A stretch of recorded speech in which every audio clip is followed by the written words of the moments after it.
Welcome back, Chappelle. All right, welcome back to your weekend flip, where we're going to pick up right where we left off in class, talking about the ascent of William and Mary, new rulers of England, following the Glorious Revolution and the running out of James II because he's Catholic and nobody wants to play any games with him, right? So now, the biggest thing that we talked about, though, in class was, of course, Charles II, the Merry Monarch, coming in after the English Civil War, and then James II coming in, and his whole kerfuffle with the fact that he was openly Catholic and nobody liked him. Then he had a son, and then so Parliament is going to, of course, end up calling William and Mary to show up and then run him off, and they do this successfully, and they lead to the Glorious Revolution, right? So, let's pick up off right where we left off in class.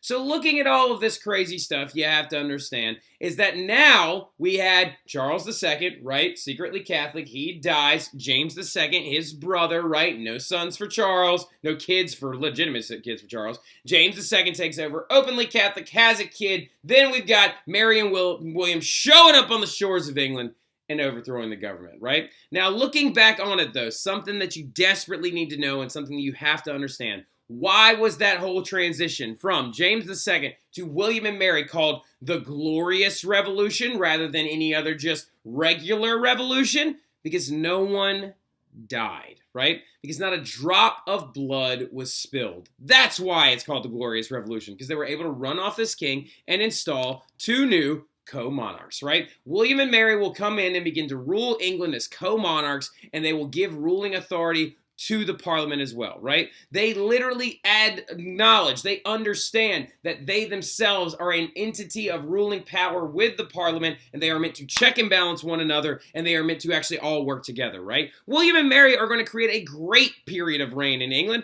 and the English Bill of Rights is going to be written, basically considered the Magna Carta 3.0, right? So, like, it's basically like the newest version of that document. Because the English Bill of Right, in junction with this thing called the Petition of Right that Charles I had to sign that y'all didn't need to worry about. In junction with that, these three documents would now all go together to create a free natural rights entity in England, right? You would have freedom of speech, freedom of elections, and it would re-establish and permanently ensue the limited monarchy idea in England. So do me a favor, highlight English Bill of Rights. It is very, very important. But now you've got a very official limited monarchy in England because nothing stops the Magna Carta.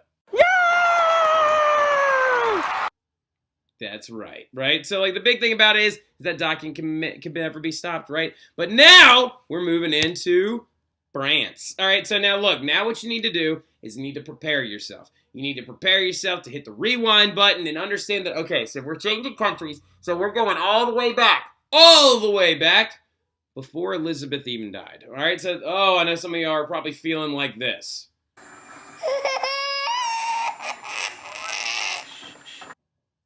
Yeah, I know, but it's going to be okay, right? It's going to be fine because this is the way you have to study absolutism is you got to go forward and then rewind, and then you got to go forward and then rewind, and then you got to go forward and then rewind. So we're now going to be like setting our sights on France, right? So go ahead and create a separate section in your notes that says France in like big, big letters because we're talking about the absolutism period in France, right? So the biggest thing that you need to understand when we're talking about France is that there is one common enduring quality. One thing you have to remember is that coming into France in the late 1500s, there are two constants that are happening. We got weak kings and we got wars of religion, right? Now we're going to get to the weak kings here in a minute, but let's start off with the wars of religion that actually created a chaotic period of time in France that is going to lead to absolute authority being able to take over, right? The wars of religion in France are going to create a power vacuum that is going to weaken the church and weaken the nobility enough to allow a stage for an absolute monarch to take over, right?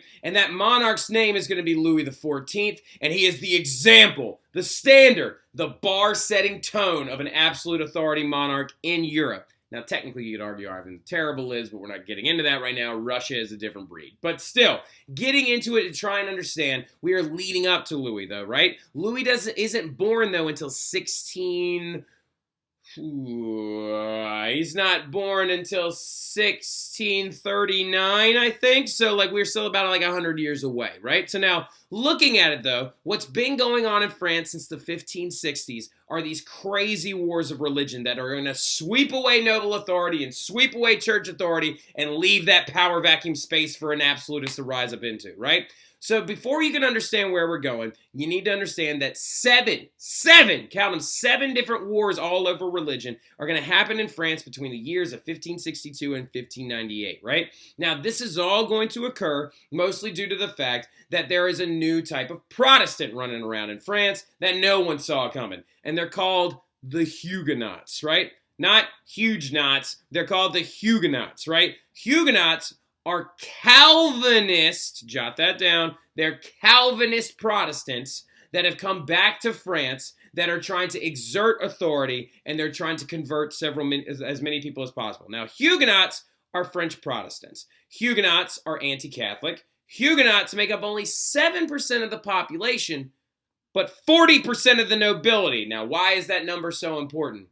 The nobles in France, leading up to these wars of religion, were trying to grab more power, right? There is this thing about Huguenot thought that you need to understand, and Calvinist thought in general.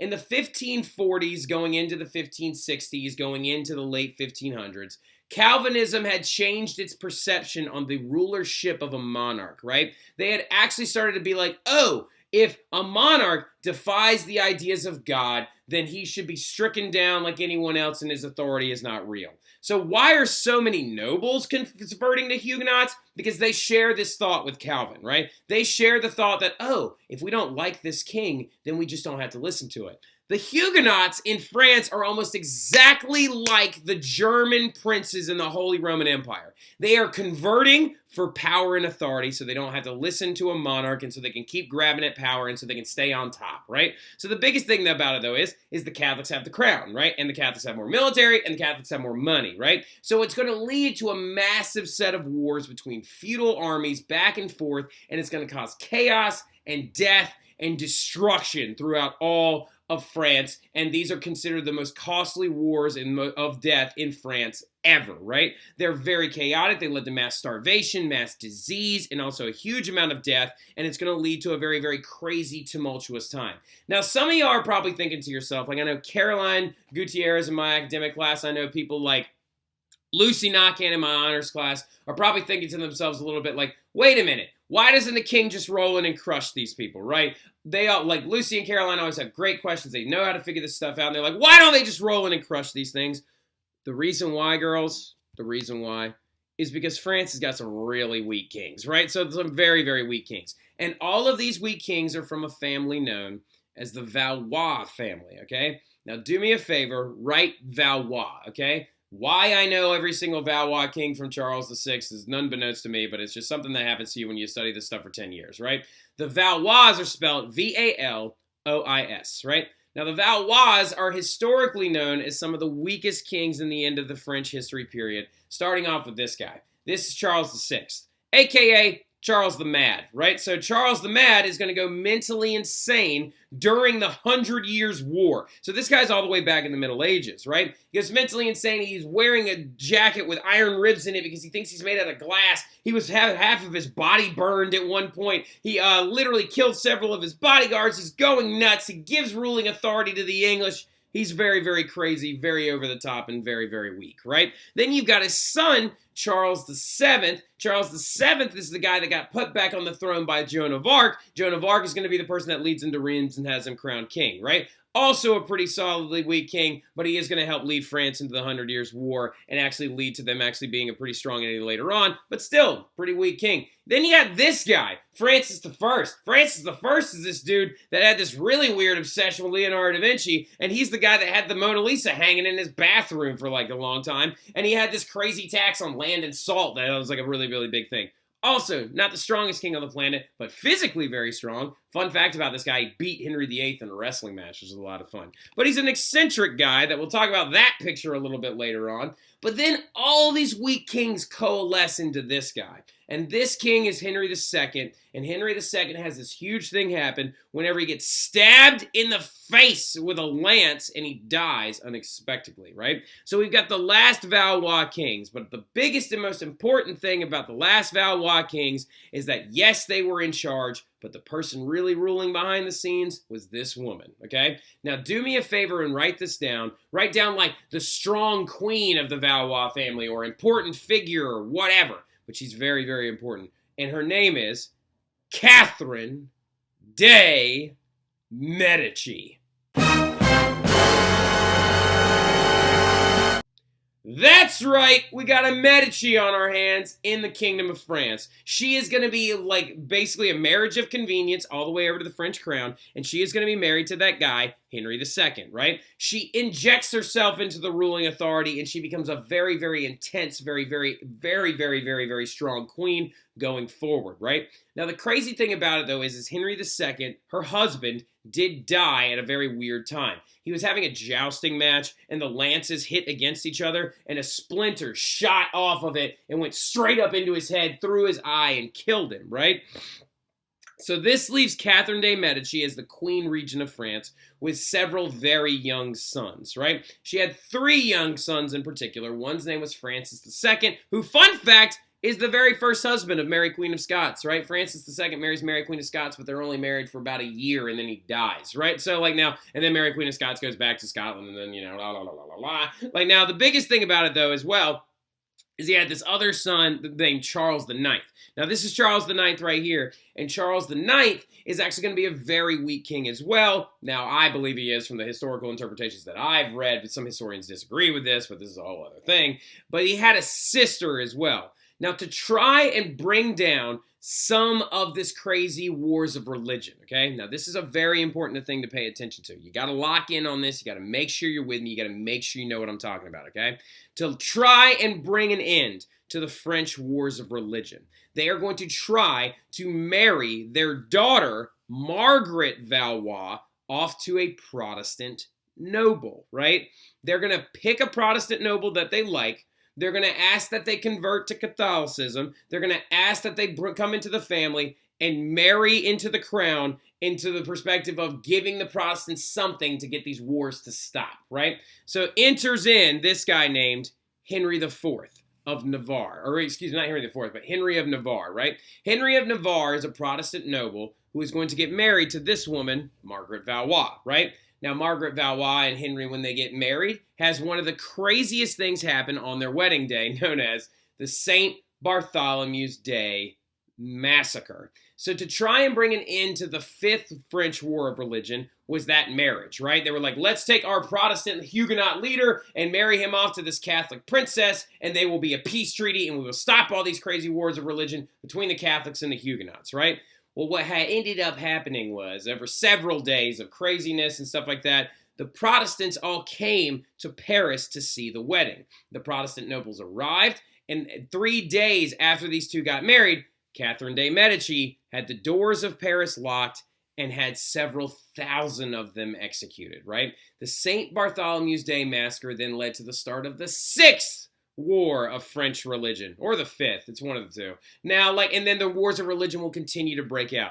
Now, I could tell you 1,000 different causes for this. One guy got shot out of a window, and then he didn't die, and then another guy got thrown out of a window, as you can see right here. And then it leads to this big kerfuffle going on, where, Catherine de' Medici basically is trying to hammer home the Protestant threat. She's like, look, they're all in Paris, might as well just go ahead and exterminate them while you can, has the doors of Paris locked, and this is Catherine de' Medici right here, the Ice Queen herself, standing in front of the Louvre, which is now a very, very famous, very famous art museum. Michaela Schmidt, what's up?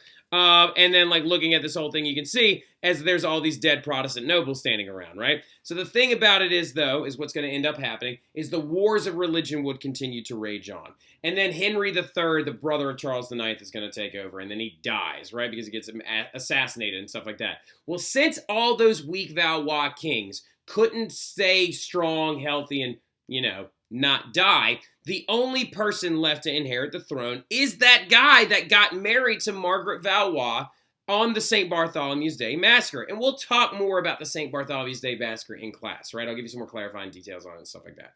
Now, the biggest thing about it, though, is that Henry IV is going to take over. He is the Huguenot that married into the Valois family, and he becomes Henry IV of France. And he converts to Catholicism completely, right? He converts to Catholicism, and he has a very, very famous quote that my AP kids know very well. It's called, "Paris is worth a mass," right? He converts to Catholicism because he's like, you know what? I'll be the Catholic leader of England. However, I'm going to help my people out a little bit. So he writes this very important document that you need to highlight because it's super, super important. It's called the Edict of Nantes. And the Edict of Nantes finally brings an end to Protestant-Catholic war that had been going on in France. Now, interesting thing, he's not a weak king. This Edict of Nantes made Catholicism the official religion of France, but Huguenots could work in the government and worshipped as they please, right? This guy, Henry IV, is one, going to bring an end to the Valois family because he's the very first Bourbon monarch. Yes, Bourbon as in what the alcohol is named after, and yes, Bourbon as in what Bourbon Street is named after. But the Bourbons are going to now rise under Henry IV because he is a man taking over from a different family. So the Valois have now died with their weak kings, and here comes strong Henry IV. Henry IV was so strong after he issued the Edict of Nantes that so many people referred to him as Henry the Great, right? So like Henry the Great would then divorce his wife, Margaret Valois, fun fact, had to know because they couldn't have any kids, and then he goes off and gets married to Marie de Medici. Fun fact. All right, so what ends up happening, though, is they work at having children, and they end up having a son, a very, very cute little son named Louis XIII, right? He is the son of Henry IV, but what's going to be crazy when it happens is Henry IV ends up dying because he's assassinated as well. He's assassinated by a Catholic fanatic who jumps into his carriage and stabs him to death, right? Fun fact. Now, he's 9 when he takes over the throne. This is how old Louis XIII was when he took over the throne, 9 years old. That's what he looked like. So you don't really rule until you're about this age, right? Going into your 20s. That's Louis XIII right there as an adult. Now, something that we also need to understand about Louis XIII is he's also a very, very weak king, right? Louis XIII listened more to his mom, Marie de Medici, and also this other guy named Cardinal Richelieu, which we're about to talk about in about 8 seconds, right? Now, the thing about it, though, is Louis XIII is not very well known for making a lot of huge impacts, politically speaking, throughout Europe, right? But the big thing about him is he is going to relinquish control to somebody else, and he's going to focus on one thing in his life. One, fashion, all right? So, he actually apparently would believe had, major impacts on fashion, French men's fashion. He came up with, wearing wigs. He made wearing wigs very popular, wearing the big sleeves very popular, and also kind of bringing in this new, fashion icon stuff of France. But he also, banished his mom out of, Paris at one point, and then he brought her back, and then all this other stuff. But the big thing, though, is who really was ruling from the age of 9 up until he was about, 18, is since he was too young to rule, also he was very soft, he only really, truly ruled for about 3 years on his own skis. What's going to end up happening, though, is his queen regent is his mom, right? So his queen regent is Marie de Medici, his mother, and then his chief minister, this guy, Cardinal flippin' Richelieu, right? Cardinal Richelieu is the guy that truly ruled over France while this man was doing one thing in particular, getting married, focusing on trying to have a child to keep the Bourbon dynasty alive, and also having parties and wearing fancy dress and banishing his mom out of court and all this other stuff, right? So Louis XIII was focusing on having a child, right? While Chief Minister Cardinal Richelieu is the one who's actually leading France, right? And this is one of the most famous paintings of Cardinal Richelieu as he stands on the shores of La Rochelle as it is bombarded, right? So he and his Catholic forces bombarded La Rochelle because it was a Protestant stronghold, right? Cardinal Richelieu reignites all of the the Catholic anti-Protestant sentiments. He bombards La Rochelle. Actually, fun fact, it was at this instance, this war, that the Duke of Buckingham from England, when Charles I was in power, sent a navy to try and stop this bombardment, and they failed, and that led to the Duke of Buckingham's death, right? So the Cardinal Richelieu, though, who's very important, tried to destroy Huguenot nobles. He put spies in the royal courts, right? He actually had so many people tried to assassinate him, and he had all of them caught and then executed, right? He led the French also in, highlight this, the 30 Years' War. So something I haven't brought up yet is that when Louis was a very young man and when he was actually only about like 9, 10, 11, 12, when he was only about like 12 or 13 years old, a war of all wars broke out throughout Europe, and it's known as the 30 Years' War. The 30 Years' War is going to rip Europe apart in so many different ways, and when the ashes of it all come down, it basically destroyed the Holy Roman Empire and created a very strong and powerful France because Cardinal Richelieu was the one leading France during this 30 Years' War, and it destroyed the power of the Habsburg family pretty much from like, not completely, but severely weakened them throughout the rest of the European history. Also, Cardinal Richelieu is so famous that he's the villain in the Three Musketeers story. Like, how crazy is that? Now, the big thing about it, though, is Cardinal Richelieu would eventually, like, die, and Louis XIII and his wife, Anne of Austria, are going to spend years and years and years trying to have a kid. Louis XIII and Anne of Austria have multiple failed marriages, or not marriages, multiple failed pregnancies and so many miscarriages and so many failed attempts at having children. But then one day, they give birth to this little chunky masterpiece right here. And they name him Louis Dieudonné. And Dieudonné means gift from God, right? So like they named him the gift from God because of all of their failed pregnancies that they had leading up to this point. Louis Dieudonné, though, would grow and become king at 4 years old and then eventually become the most famous king in all of French history, known as the Sun King, right? And the Sun King, Louis XIV himself, who is an absolute ruler at his best. And we'll talk about him more in class when I see y'all tomorrow. Y'all have a good one.